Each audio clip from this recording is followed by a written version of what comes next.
हमारा ईस्ट है, ये नॉर्थ है, ये अपवर्ड है, ऑब्वियसली ये वेस्ट है, ये साउथ है और ये डाउनवर्ड।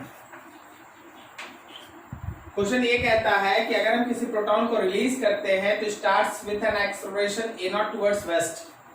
अगर आप किसी प्रोटॉन को यहां छोड़ दीजिए, प्रोटॉन प्लस क्यू, तो रिलीज है, रेस्ट में है, तो याद रखना उसका एक्सेलरेशन है लेफ्ट की तरफ, मतलब वेस्ट की तरफ, और वो एक्सेलरेशन है ए नॉट। अच्छा, एक्सेलरेशन ए नॉट है तो लेफ्ट की तरफ का फोर्स है एम ए नॉट। जरा सोच के बताओ,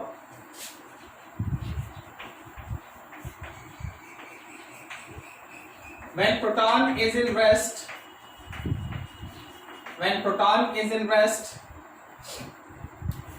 force is only electric force केवल इलेक्ट्रिक फोर्स है, क्योंकि रेस्ट में अगर है तो मैग्नेटिक फोर्स तो जीरो है, मैग्नेटिक फोर्स जीरो, तो केवल और केवल इलेक्ट्रिक फोर्स है। तो आप उस इलेक्ट्रिक फोर्स को लिख सकते हैं मास इंटू एक्सेलरेशन, और वो इलेक्ट्रिक फोर्स है charge into electric field is equals to M A naught. Charge को आप क्यू भी लिख दीजिए, तो आपके इलेक्ट्रिक फील्ड का वैल्यू हुआ M A naught by Q. चलो जी, शुरुआत का फर्स्ट केस ये कहता है कि अगर आप चार्ज को रेस्ट में छोड़ते हैं तो वेस्ट की तरफ ए नॉट एक्सेलरेशन से एक्सेलरेट होता है, इसका मतलब उस पर total force M A naught काम किया, और वो फोर्स केवल और केवल इलेक्ट्रिक फील्ड की वजह से है। कारण ये है कि रेस्ट में रखे गए चार्ज पे मैग्नेटिक फोर्स जीरो होता है। क्या ये बात पूरा समझा? तो यहां से तुमको इलेक्ट्रिक फील्ड का वैल्यू मिल गया। आप क्वेश्चन का सेकंड हिस्सा देखो, फिर से वही फिगर। अच्छा, अगर हम तुमसे बोले कि इलेक्ट्रिक फील्ड का डायरेक्शन किधर है, तो क्या बता सकते हैं कि इलेक्ट्रिक फील्ड का डायरेक्शन किधर है? इसमें बताओ, कोई इलेक्ट्रिक फील्ड का डायरेक्शन किधर है? वेस्ट की तरफ होगा, क्योंकि प्रोटॉन है ना, पॉजिटिव है, तो जिधर फोर्स होगा, जिधर फील्ड होगा, उधर ही फोर्स भी लगेगा। तो आपका जो इलेक्ट्रिक फील्ड है वो इलेक्ट्रिक फील्ड वेस्ट की तरफ ही है, इलेक्ट्रिक फील्ड वेस्ट की तरफ है, इलेक्ट्रिक फील्ड। अब देखो फिर से वही, ईस्ट है, नॉर्थ है, अप है, वेस्ट है, साउथ है और डाउन है। इस बार आप इस चार्ज पार्टिकल को एक वेलोसिटी से फेंके हैं, और वो वेलोसिटी है v not towards north, velocity है v नॉट टुवर्ड्स नॉर्थ। अब आप उस चार्ज पार्टिकल को अगर v नॉट से नॉर्थ की तरफ फेंकते हैं, तो बोला जा रहा है कि वेस्ट की तरफ का उसका टोटल एक्सेलरेशन 3 a नॉट है। तो देखो यार, समझने का कोशिश करो, out of 3 a not 2 a not होगा ड्यू टू मैग्नेटिक फोर्स, ये मैग्नेटिक फोर्स की तरह, और a नॉट है ड्यू टू इलेक्ट्रिक फोर्स, ये इलेक्ट्रिक फोर्स के कारण है। तो a नॉट हो गया ड्यू टू इलेक्ट्रिक फोर्स, और 2 a नॉट हो गया ड्यू टू मैग्नेटिक फोर्स। ठीक है, 2 a नॉट हो गया ड्यू टू मैग्नेटिक फोर्स। अब देखो मैग्नेटिक फोर्स कितना, तो मास इंटू एक्सेलरेशन, और क्या आप इस मैग्नेटिक फोर्स को लिख सकते हैं B Q B naught M into 2 a naught. तो आपको बेफील्ड का वैल्यू मिला 2m a naught divided by q into V naught, 2m a naught divided by q into V naught. Clear है? ये रहा हम लोगों का बेफील्ड। तो बेफील्ड का वैल्यू ये रहा, इलेक्ट्रिक फील्ड का वैल्यू ये रहा। समझे जी मिलन बाबू?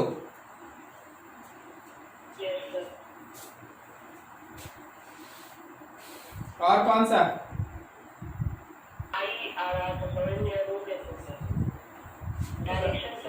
सुमित आता है, हमसे पूछता है। 3 है, लिखा है कि मैग्नेटिक फील्ड है 4 इंटू 10 को -3 के का, 4 इंटू 10 टू द पावर -3 के का, और जो हम लोग का फोर्स है वो फोर्स है क्वेश्चन में 4i cap plus 3j cap into 10 power minus 10, 4i cap plus 3j cap into 10 to the power minus 10 newton. और जो चार्ज है वो चार्ज भी क्वेश्चन में मेंशन है, वह 1 into 10 to the power minus 9 coulomb. तो तुमसे क्या बोला गया? बोला गया वेलोसिटी निकालो यार, यही तो बोला गया। क्यों नहीं बना बोलो जी, बताओ थोड़ा क्यों नहीं बना?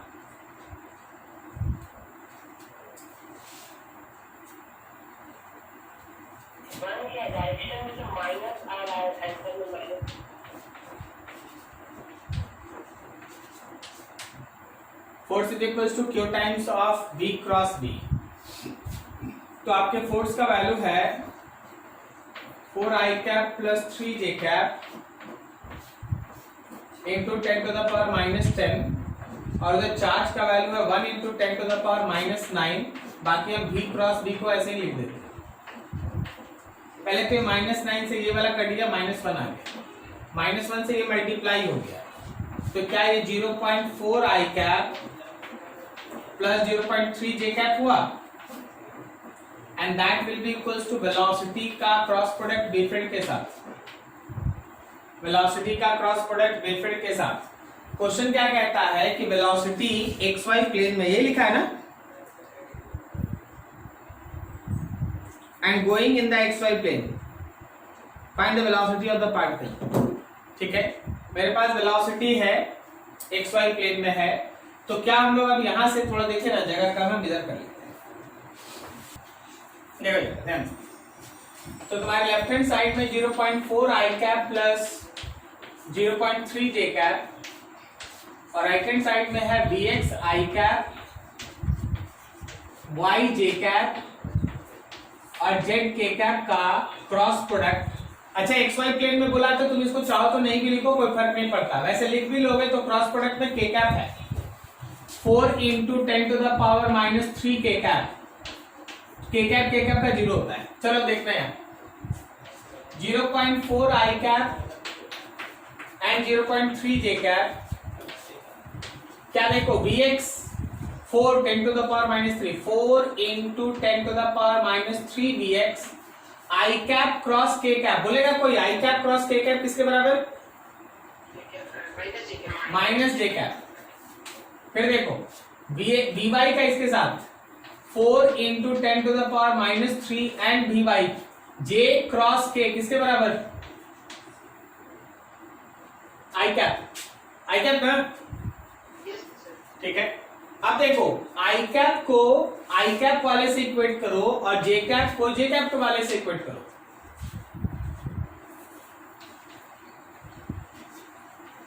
Comparing LHS and RHS, LHS और RHS को कंपेयर करो तो 0.4i कैप लेफ्ट में है और राइट में कितना है? -4 into 10 to the power minus 3 vx i cap cancel. अब यहां से vx निकाल लो यार, 0.4 divided by 4 into 10 to the power minus 3 is vx and negative also, so your vx is कितना हो गया? ये 100 माइनस 100। ठीक है, इसी तरह vy निकाल लो, vy कितना आ जाएगा? 0.3 में 4 से डिवाइड कर देंगे तो ये -75 आ जाएगा। बोलो जी क्या दिक्कत? Milan babu same answer?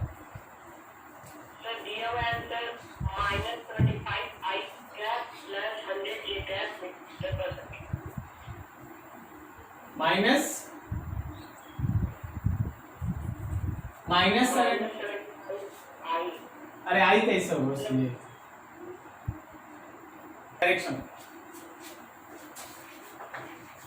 Direction of B field of any straight current carrying wire. कोई एक स्ट्रेट करंट कैरिंग वायर है, उसका मैग्नेटिक फील्ड का डायरेक्शन देखो। करना क्या है, ये स्ट्रेट वायर है, इसको राइट हैंड में होल्ड करना है, ठीक है ना, होल्ड इन राइट हैंड। आप इसको राइट हैंड में पकड़िए, जो करंट का डायरेक्शन है उस डायरेक्शन में थंब रखिए,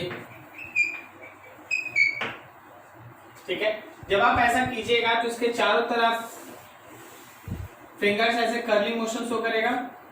हम 3 डायमेंशनल फिगर को अच्छे से आपके सामने रख रहे हैं, ध्यान से देखिएगा। क्या आपको समझ में आ रहा है 3 डायमेंशनली क्या हो रहा है? ऐसा। अब जो तुम्हारा राइट हैंड का फिंगर्स है क्या इस तरह से कर्ल करेगा? बोलो बोलो, ऐसे। सो दिस इज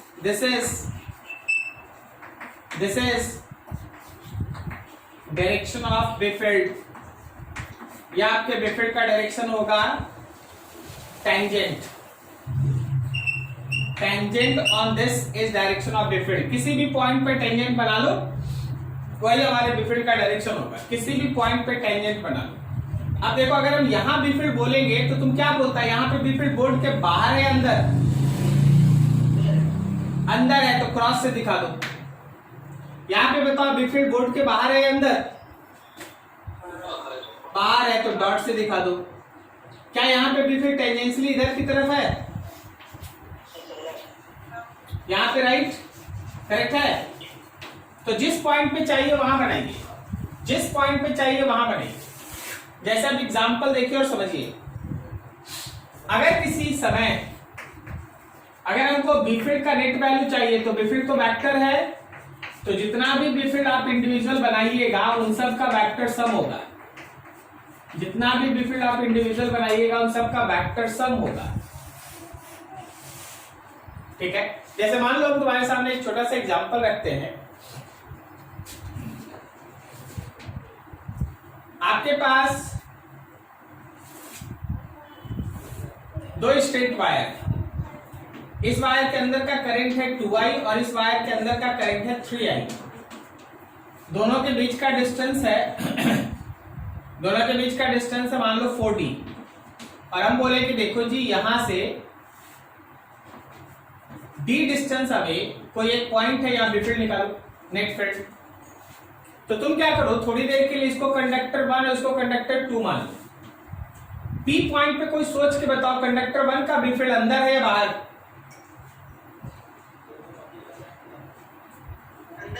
हाँ, इसको ऐसे होल्ड करेंगे, इसको ऐसे होल्ड करेंगे तो इस पॉइंट की तरफ पॉइंट अंदर जाएगा ना।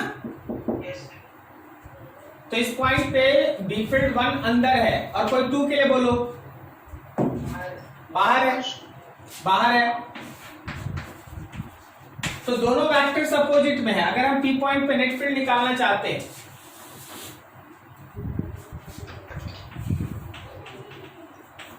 एट पॉइंट P, अगर हम बी नेट निकालना चाहते हैं तो हमको 1 में से 2 को या 2 में से 1 को माइनस करना पड़ेगा। आप 1 में से 2 लिख रहे हैं। अब 1 क्या है, कोई इनफाइनाइट वायर का बीफिल्ड है तो म्यू नॉट बाई 4 पाई, याद कीजिए इनफाइनाइट वायर के लिए 2I बाई D, यही होता है ना। तो I की जगह 2I minus mu naught by 4 pi, 2I की जगह कितना 3I और D की जगह कितना 3D ना, 3D। चलो इसको सॉल्व करो भाई। ये 3 से 3 कैंसिल, तो यहां हो गया mu naught by 4 pi 4I by D minus mu naught by 4 pi 2I by D। Solve कर लिए, then your answer is mu naught by 4 pi 2I by D। ये रहा तुम्हारा बी नेट, ये रहा तुम्हारा नेट फील्ड। अब बताओ, कैलकुलेशन देख लो, कौन वाला फील्ड बड़ा है, 1 वाला या 2 वाला? कैलकुलेशन क्या दिखाता है, 1 फील्ड बड़ा है कि 2 फील्ड? 1 वाला, because B1 is greater than B2, इसलिए नेट फील्ड इज इनसाइड। क्यों? क्योंकि 1 अंदर का, समझे ना।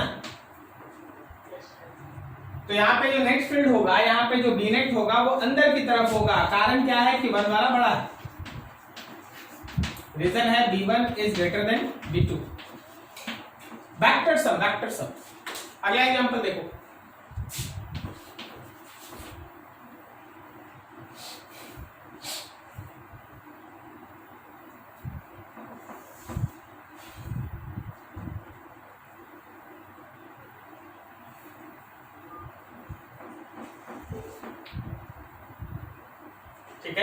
करंट ऐसे गया, इधर से ऐसे निकल गया। और आपसे थोड़ा इजी कर दे, जगह है नहीं ज्यादा।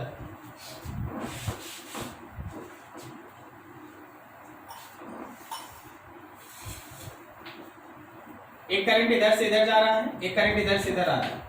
इस रिंग के बारे में जानकारी है, ये रिंग यही खत्म है, लेकिन इस रिंग के बारे में कोई जानकारी नहीं है कि ये करंट आ कहां से रहा। मान लो इसमें करंट है आई और इसमें करंट आई है, क्या बोलो इस पॉइंट पे नेक्स्ट फील्ड बोलो, बीच में है एकदम, डी और डी डिस्टेंस अवे, कैसे जीरो हो जाएगा? हाँ, लेकिन डायरेक्शन अपोजिट है क्या, पहले चेक नहीं करेगा डायरेक्शन अपोजिट है ऐसे?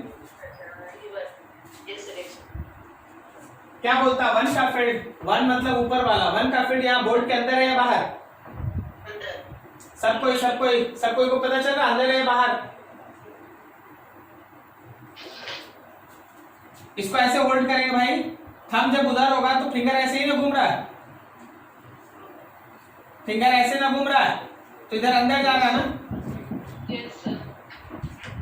अब ये टू बोल, टू को ऐसे होल्ड करेंगे तो देख रहा है इसका फिंगर अंदर जा रहा है ना, तो टू का भी तो अंदर जा रहा है, दोनों अंदर जा रहा है, दोनों अंदर जा रहा है, करंट अपोजिट है, फील्ड एक ही डायरेक्शन में है, वन और टू दोनों फील्ड अंदर है। सेमी इनफाइनाइट का फॉर्मूला लगाओ, बी नेट निकालो, B net b1 plus b2 दोनों सेम है, 2 times of mu naught by 4 pi I by D. क्या समझ में आ रहा है? और भी अभी काम है, चलो नोट करो इतना, फिर और आगे बढ़ते हैं।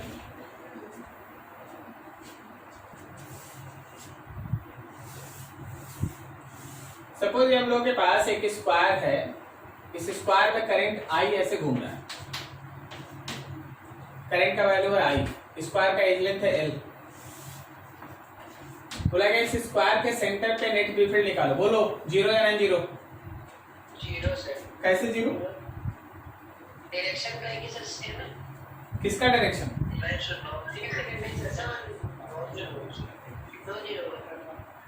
इतना हड़बड़ी में है ना, इतना हड़बड़ी में है, पता नहीं डायरेक्शन, तुम आई का डायरेक्शन देख के आंसर लिख रहा है, यहाँ बी सोचना है तो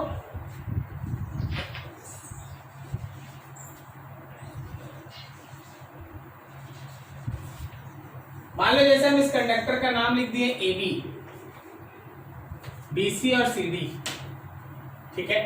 ए बी के लिए जरा गौर करना, जिसको हम लोग बात करते हैं, क्या मेरा ये सेंटर ए बी के लिए परपेंडिकुलर बाइसेक्टर पे है? Yes sir. क्या ये दोनों एंगल 45 डिग्री है? Yes sir. और जिसको आप डी लिखते हैं वो l/2 है। Yes sir. तो अगर हम लोग केवल और केवल ए बी सेक्शन का बी फील्ड लिखेंगे, then your formula is mu naught by 4 pi I by D 2 sin phi, यही होता है परपेंडिकुलर बाइसेक्टर वाला। Yes sir. के वैल्यू हो गया mu naught by 4 pi I, D के जगह पे l/2, 2 sin 45 डिग्री 45 डिग्री रहने दो। डायरेक्शन बताओ, ए बी का बी फील्ड सेंटर पे अंदर है, बोर्ड के अंदर है या बाहर है? अंदर है। चल भाई क्रॉस कर दिए। तो अगर आप इसी तरह बी ए बी के जगह पे अगर आप बी बी सी निकालेगा तो भी सेम वैल्यू आएगा, क्योंकि उसका परपेंडिकुलर भी सेम है l/2 और एंगल भी वही 45 है। सबके लिए तो सेम कंडीशन है ना। Yes sir. तो BC बोलो या CD बोलो या DA बोलो, ये सब सेम है और सबका सब बोर्ड के अंदर है, सबका सब बोर्ड के अंदर है। तो अगर आप वहां पे बोर्ड के सेंटर पे नेट फील्ड निकालने जाएंगे तो 4 टाइम्स ऑफ दिस वैल्यू होगा, which is mu naught by 4 pi I by l/2 2 sin 45 degree and net direction is inward. Did you get this? समझ में आया क्या क्या हो रहा है? Yes sir. याद रखना, एक ऐसे ही यहां पे कॉन्सेप्ट लिखते हैं, very important. If any point is line on line of action of current theta is 0 degree,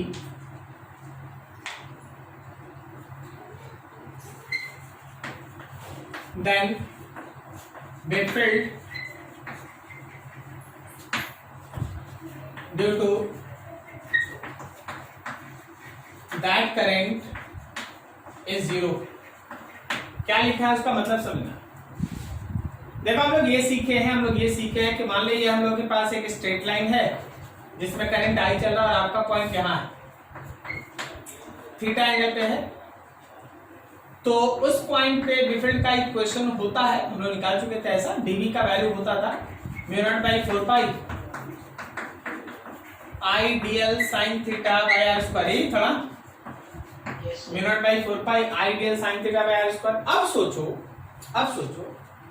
कि अगर ये पॉइंट इस वायर के करंट का जो लाइन ऑफ एक्शन है, वायर का करंट का लाइन ऑफ एक्शन मतलब हम इसका बात करें, वायर के करंट का लाइन ऑफ एक्शन, देखो करंट ठीक है यहां से यहीं तक है, यहीं तक, लेकिन उसका लाइन ऑफ एक्शन एकदम बहुत दूर है।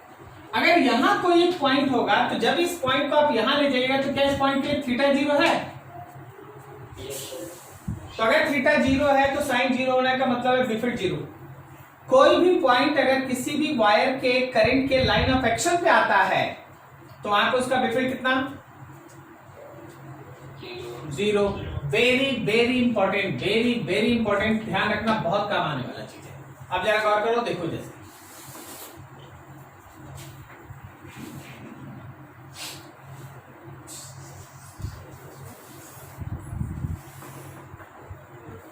यहां से करंट आया, इधर मुड़ गया, ये करंट आई है, ये करंट आई है, आपके पास एक पॉइंट है यहां पर, कितना डिस्टेंस अवे है? मान लो d डिस्टेंस अवे, ठीक है, इसको हम 1 कहते हैं, इसको हम 2 कहते हैं। आपको बोला गया P पॉइंट पे नेट बेफिल्ड निकालने, आपको बोला गया P पॉइंट पे नेट बेफिल्ड निकालने, ठीक है, at point P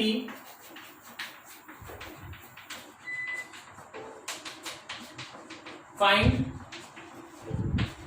B net, आपको B नेट निकालना है, P पॉइंट पे B नेट निकालना है, ठीक है। अब जरा सोच के बताओ, P पॉइंट पे जब आप B नेट निकालिएगा तो वो B नेट किसकी वजह से है? 1 की वजह से है या 2 की वजह से? 2 की वजह से, ठीक है। जब हम लोग उस P पॉइंट पे B नेट निकालेंगे तो वैसे तो हम लिखेंगे कि B1 और B2 का सम है, लेकिन B1 का ये वैल्यू 0 है, कारण है कि पॉइंट उसके लाइन ऑफ एक्शन पे आता है, तो 0 प्लस B2, और B2 किसकी तरह काम करेगा? नाम बोलो, किसकी तरह वो काम करेगा?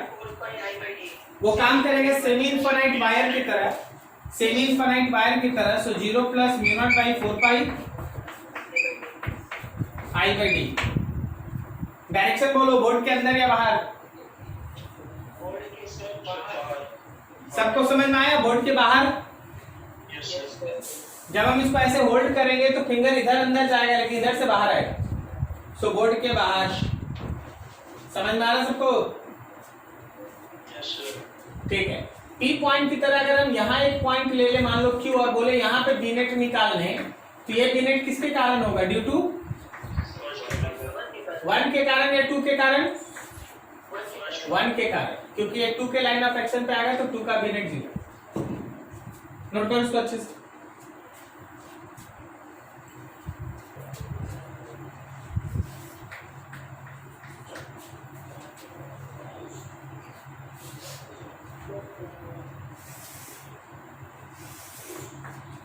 यह इन्फिनिटी से करंट आया और इस पॉइंट पे मुड़ के इधर चला गया।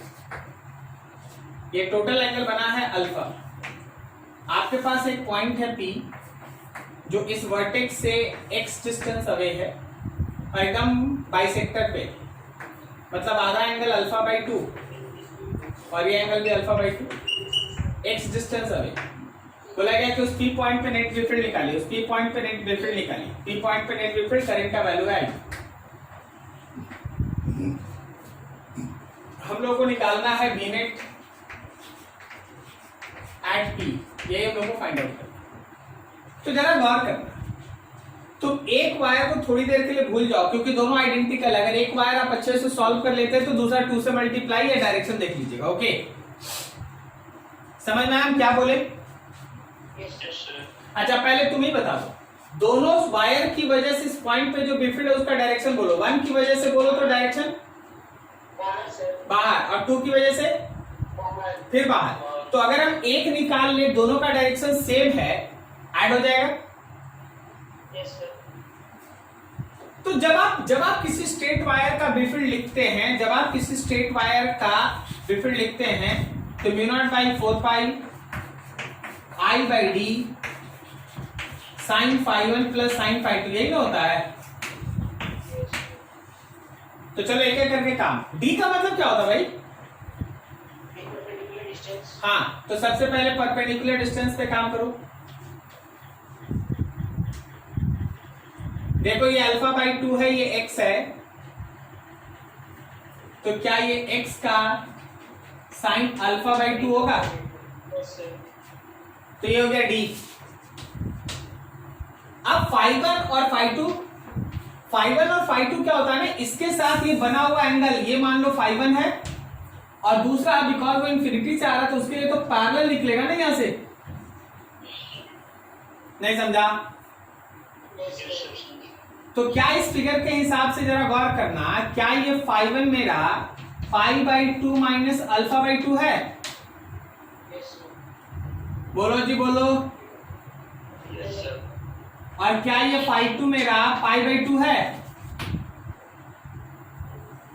Yes sir. सबको समझ में आया? तो देख पहले परपेंडिकुलर डिस्टेंस निकाले। अच्छा देख, हो सकता है कंफ्यूजन हो जाए कि सर इसको आप फाई क्यों नहीं लिए? अरे फाई तो हमेशा जो परपेंडिकुलर वाला डिस्टेंस लाइन होता है वहां से ना बनता है। Yes sir. तो ये फाई 1, ये फाई 2, तो मेरा एक की वजह से जो बिफिड आया वो है mu naught by 4 pi I by d के जगह पे एक्स का sine alpha by 2 sine phi 1 का value 5/2 minus 2. Pi by 2 minus alpha by 2 plus sine pi by 2 plus sine pi by 2। So your B field is mu naught by 4 pi I by x sine alpha by 2, क्या लिखते हैं इसको, cos alpha by 2 plus 1 1 plus cos alpha by 2. 1 plus cos alpha by 2। कोई formula जानता है क्या 1 plus cos alpha by 2 का? बोलो बोलो फटाफट बोलो। 1 plus cos alpha by 2 cos alpha by 2. क्या यहाँ साइन अल्फा को लिख सकते हैं 2 sign alpha by 4 into cos alpha by 4? Yes sir. तो ये 2 से 2 कैंसिल, ये कॉस स्क्वायर से ये कैंसिल, तो आपके बी का वैल्यू हो गया mu naught by 4 pi I by x. देख यहाँ कॉस अल्फा बाई 4 या साइन अल्फा बाई 4, क्या लिखते हैं कॉट अल्फा बाई 4। अरे बोलो बोलो, समझ में आया? Yes sir. अच्छा क्या ये नेट है, क्या ये फाइनल आंसर है? नहीं, नहीं सर. अभी 2 से मल्टीप्लाई करना बाकी। सो अगर हम लोग बी नेट निकालें तो 1 और 2 दोनों का सम होगा, दोनों आइडेंटिकल भी है। So overall your answer is 2 times of mu naught by 4 pi I by X cot alpha by 4। This is your final answer. क्या ये फिगर समझ में आ रहा है सबको? Yes sir. Yes. तो ऐसे क्वेश्चंस को आपको हैंडल करना है, ऐसे क्वेश्चंस को आपको हैंडल करना है। अब जरा एक देखो, इसका आंसर तुम डायरेक्शन देख के बता सकेगा।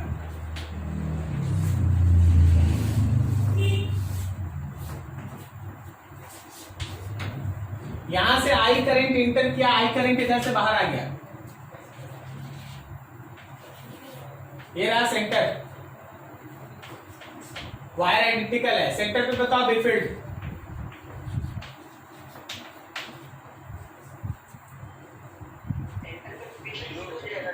क्यों जीरो हो जाएगा? करंट दोनों में सेम डायरेक्शन है. करंट दोनों में सेम डायरेक्शन है, मतलब सेम डायरेक्शन में जाएगा ना, इधर से भी करंट जाएगा, उधर से भी करंट जाएगा, इधर I1 है तो इधर आइडेंटिकल है तो सीधा I/2 लिख सकते हैं। अब सोच, इस तरफ का जो दोनों है, इस तरफ का जो दोनों है, उसकी वजह से बी फील्ड अंदर है बाहर? अंदर है।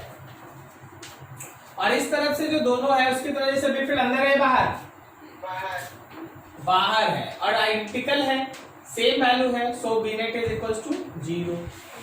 तो 0 भी होगा लेकिन सब सोच समझ के होगा, रट के नहीं होगा, सब चीज सोच समझ के होगा। क्लियर है? नोट करो।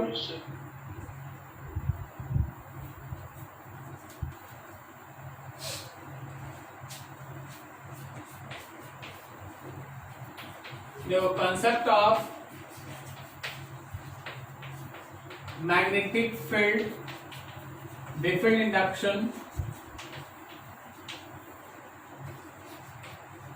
at any point on axis of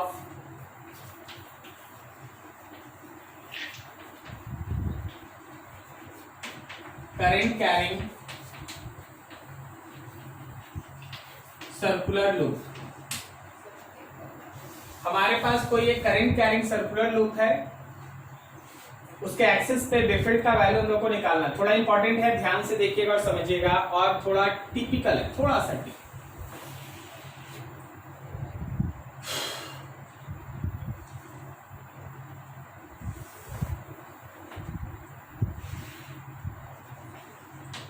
ये एक वायर है जिसमें करंट I फ्लो कर रहा है। इस वायर का खुद का रेडियस है R, और आपका जो पॉइंट है वो सेंटर से x डिस्टेंस अवे। अब हम लोग को करना क्या है, इस करंट कैरिंग लूप की वजह से P पॉइंट पे net magnetic field induction we have to find that. Net magnetic field induction हम लोग को फाइंड आउट करना है। तो आप फिगर को बहुत ध्यान से समझिएगा, बहुत कुछ है इसमें सीखने। सबसे पहले आप ऊपर में लेंगे करंट एलिमेंट।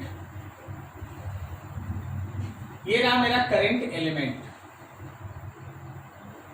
ये करंट एलिमेंट है जिसका वैल्यू है IDL। अब आप इस करंट एलिमेंट से इस P पॉइंट को आप मिला दो। आप इस करंट एलिमेंट से इस P पॉइंट को मिला दो। अच्छा बताओ, क्या यहाँ पे करंट एलिमेंट और P पॉइंट को मिलाने वाला एंगल 90 है?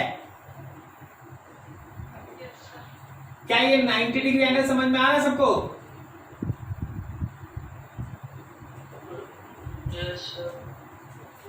अच्छा, अपना सब कोई फिंगर है ना, अपना सब कोई फिंगर ऐसे गोल कर लो और अपने पेन को ऊपर से ऐसे टच करो। बताओ फिंगर के साथ पेन कितना एंगल बना रहा है? टेंजेंट इधर नहीं करना, ऐसे परपेंडिकुलर करना है, तो यहाँ 90 बनेगा। नजदीक से दिखाते हैं, ऐसा लेना है ना, तो ऐसे टेंजेंट नहीं ड्रॉ करना, ऐसे परपेंडिकुलर करना है, तो ये एंगल 90 होगा। ये वही एंगल है 90, तो थीटा 90 हो गया। ओके, ये R हो गया। अब जो सबसे इंपॉर्टेंट चीज है उस पर भी तुम ध्यान दो, उस पर भी तुम ध्यान दो। याद रखना कि जब आप बी फील्ड लिखते हैं, थोड़ा पहले लिख दे, considering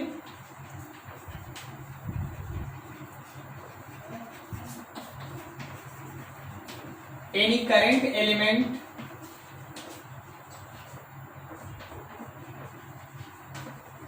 considering any current element ideal, so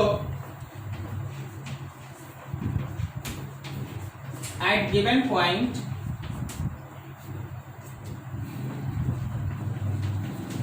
according to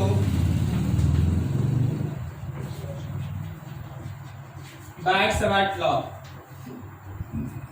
दिए गए पॉइंट पे बायट-सवार्ट लॉ के हिसाब से क्या हम लोग डीबी वेक्टर को μ0/4 पाई I dl cross r divided by magnitude of r का क्यूब लिख सकते हैं?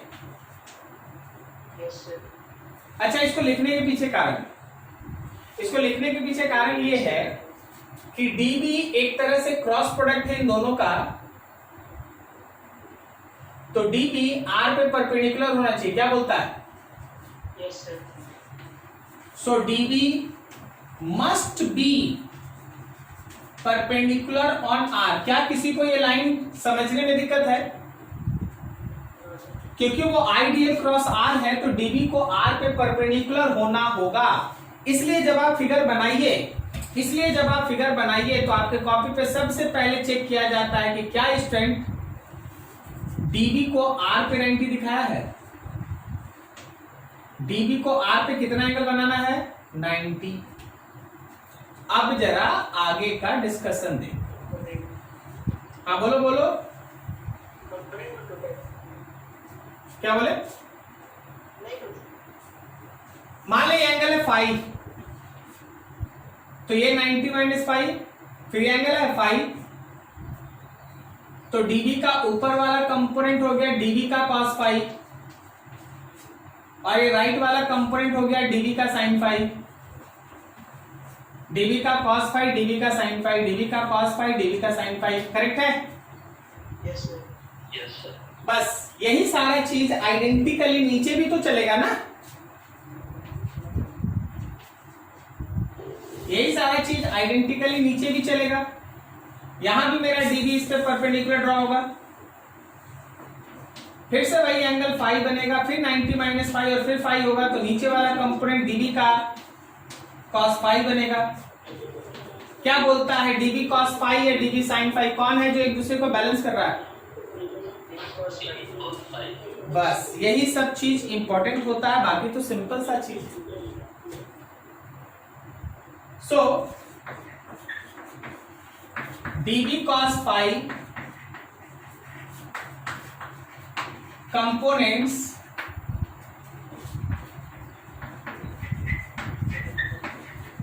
cancelled out each other and net be filled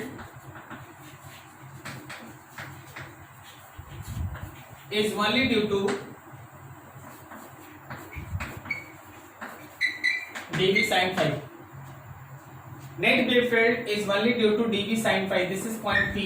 यहाँ P पॉइंट पे केवल और केवल dB sin phi की वजह से। तो चलिए भाई इंटीग्रेट कीजिए। Therefore total B is actually integration of dB sin phi. dB का वैल्यू म्यू नॉट बाई 4 पाई। हम क्रॉस प्रोडक्ट अब नहीं ले रहे, अपना काम का चीज ले रहे हैं। I dl by are square और साथ में sine five, mu naught by 4 pi I d l sine five by I d l sine five by are square. जो जो कांस्टेंट से बाहर निकाल लो। Mu naught by 4 pi constant है, आई कांस्टेंट है, साइन फाइव कांस्टेंट है, नीचे आर स्क्वायर कांस्टेंट। इंटीग्रेशन केवल डीएल का करना है। बताओ जी, डीएल का इंटीग्रेशन 0 से स्टार्ट होके कहां तक? 2 पाई आर, 0 से लेके 2 पाई आर। अब हम एक चीज पूछ लेते, हो सकता है तुमको डाउट नहीं हुआ, लेकिन मेरा काम है बता देना, हो सकता है किसी के मन में डाउट हो। क्या तुमको पता चला कि फाई इस बार कांस्टेंट है, आर इस बार कांस्टेंट है? सबका क्लियर है? देख, इमेजिन वही मुट्ठी वाला सर्कल बना लो और कोई एक पॉइंट एक्सिस पे मान लो। कोई भी पॉइंट एक्सिस पे अगर आप फिक्स रखेंगे तो उसके सर्कल के हर जगह से उसका डिस्टेंस सेम आएगा। तो सबका आर सेम। और सोचना कि सर्कल का जो एक्सिस है और जो आर के बीच का एंगल है वो भी सबके लिए सेम है, इसलिए फाई भी सेम। केवल और केवल 2 पाई आर का integration. So B field is mu naught by 4 pi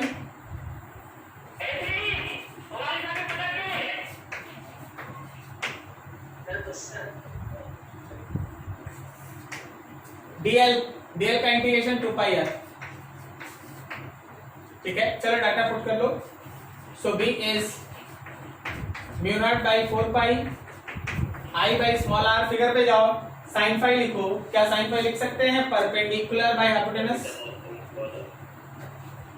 capital R by small R, नीचे आर स्क्वायर था, नीचे आर स्क्वायर था ना, Yes, sir.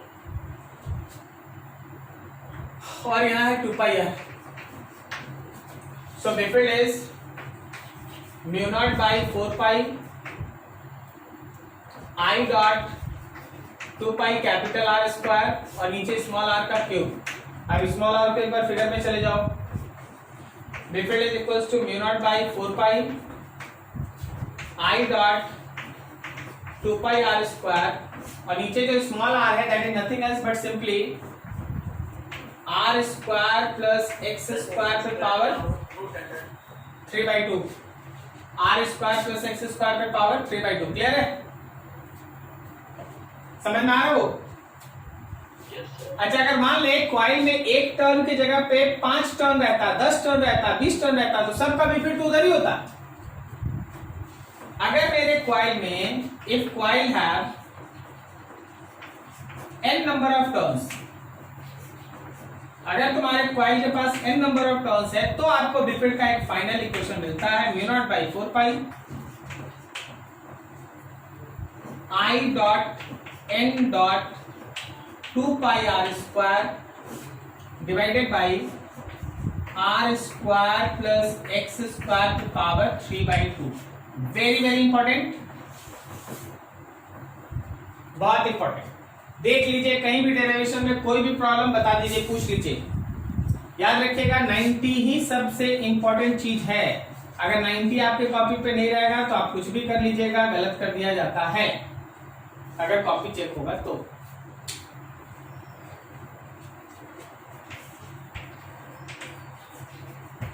Direction of B field due to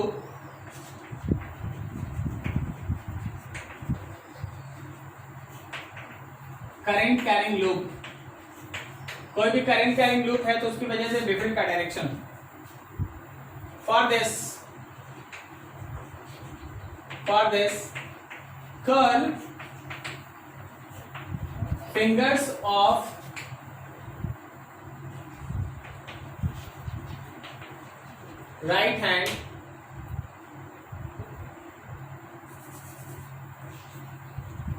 right hand according to direction of current. For this curl fingers of right hand according to direction of current, then direction of thumb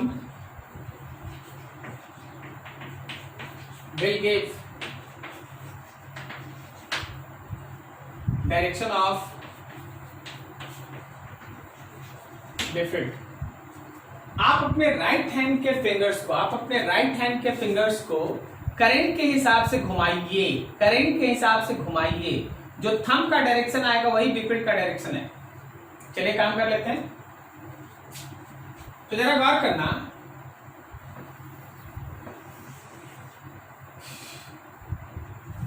मान लो ये हम लोग के पास एक current carrying loop है, wire मतलब circular,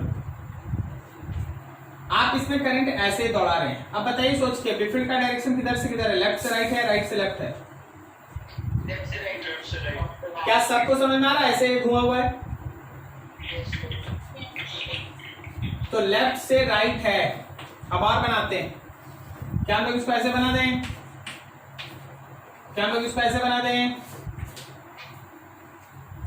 this is direction of बेफिल्ड। जब आप एक्सिस पे बात कीजिएगा तो सीधा होगा, ठीक है। अभी जरा छोटा छोटा क्वेश्चन का आंसर देना। अच्छा, अगर हम सामने से तुमको ऐसे दिखाएंगे कि हाँ भाई देखो ऐसे घूम रहा है, अब बता बेफिल्ड बाहर है या अंदर?